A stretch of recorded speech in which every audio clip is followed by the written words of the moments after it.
On the flood control projects na nabanggit ng Pangulong Marcos Jr., nasabi nyo nga sana po nabanggit din yung iba pang mga issue na may korupsyon, hindi lang specific dun sa flood control projects. Sir, gaano po kaimportante na sinama po yun ng Pangulong Marcos Jr. at gaano kahalaga na talagang gawin niya yung pagpapanagot dito po sa mga taong sangkot?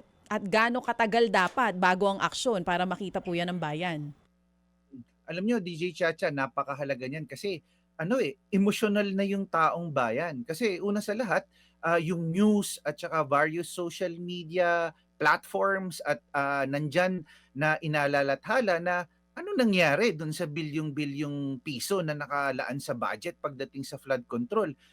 Halos lahat ng buong parte ng Metro Manila at mga major provinces ay nalubog sa baha. So ang isang katanungan dyan ay saan napunta ang pondo. So may halong emosyon dahil lalo na DJ Chacha, ang pinaka-apektado dito ay yung mga middle class o yung mga manggagawa na kung saan nagsusumikap araw-araw, yung hassle papunta sa trabaho na everyone is actually affected by this. So yun medyo napawi yung emosyon ng ating mga kababayan kasi may acknowledgement dun sa kanyang kakulangan at meron siyang balak gawin patungkol dito sa flood control program na ito.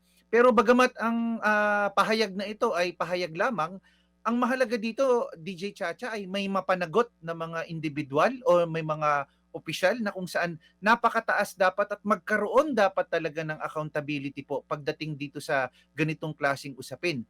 Dito tingin ko makakapag-bounce back ang Pangulo kapag may napanagot talagang mga opisyal. Tandaan natin, DJ Chacha, kumbaga ito ning ikatlo na inaantay ng mga Pilipino sa kanyang liderato at how decisive he will be as a president. Una, mabalikan lang natin, nagbanggit siya na ayaw niya ng impeachment pero itinuloy pa rin din yung impeachment. Mm-mm. Ikalawa, nagkaroon ng pagkakataon na kung saan sinasabi niya na may great reset o reboot sa kanyang gabinete pero nagtaka ang lahat. Mm-mm. Parang tila ba dalawa lamang yung napalitan doon at nanatili pa rin din yung iba.